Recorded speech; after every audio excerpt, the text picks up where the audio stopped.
নিজা নিজিকে সৎসতি আছে আৰু এই অনুষ্ঠানটোৰ ইমানেই মাহাত্ম এই অনুষ্ঠানটোত যোনে যিসকল ব্যক্তিয়ে শ্ৰদ্ধা ভক্তি জনায় পূজা অৰ্চনা কৰে তেওঁলোকে জীৱনত কিন্তু যথেষ্ট ধৰণে সফলতা লাভ কৰে আৰু যদিহে কোনোবা ব্যক্তিয়ে তুচ্ছ তাচ্ছিল্য কৰে অথবা অমান্য কৰে তেওঁ কিন্তু ইয়াৰ ফল লগে লগে পায় আৰু আমাৰ এই দিনে দিনে বাঢ়ি গৈ আছে আৰু যদিও বা এইবাৰ আমি 82 সংখ্যক দৌল মহোৎসৱ পালন কৰা বুলি আমি চিঠিপত্ৰত আমি উল্লেখ কৰিছোঁ প্ৰকৃতাৰ্থত ই 100 বছৰৰো অধিক হ'ল আমি তথ্যবিলাক সম্পূৰ্ণ সংগ্ৰহ কৰিব নোৱাৰাৰ বাবে আমি এটা নিৰ্দিষ্ট সময়ৰ পৰা হিচাপ কৰি 82 সংখ্যক দৌল মহোৎসৱ আমি উদযাপন কৰিছোঁ।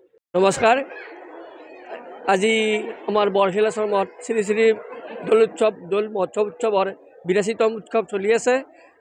এইটো উৎসৱটো 3 দিনীয়া কাৰ্যসূচী। আজি আমাৰ প্ৰথম দিন ৰাতিপুৱা আমাৰ পতাকা উত্তোলন হ'ল, তাৰপিছত আমাৰ স্মৃতি তৰ্পণ আৰু বৃক্ষৰোপণ হ'ল। এতিয়া বৰ্তমান আমাৰ মেঘদাহন চলি গ'ল আৰু বন্তি প্ৰজ্বলন হৈ গ'ল।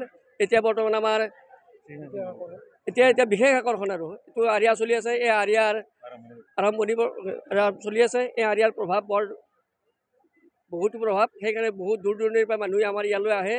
এই আৰিয়া দিয়াৰ ফলত বহুত মানুহৰ মনোকামনা পূৰ্ণ হয়, সেইকাৰণে দূৰ দূৰণিৰ পৰা মানুহ ইয়ালৈ আহি আছে, আৰিয়া দিবলৈ ধৰিছে। এতিয়া আৰিয়া বৰটো চলি আছে, প্ৰায় 2000 আৰিয়া আমাৰ বৰ্তমান চলি আছে। 2000 হ'ব, 2000 মান আৰিয়া চলি আছে। যিকোনো খবৰৰ বাবে যোগাযোগ কৰক 7099017330 লগতে 7099017110 নম্বৰত।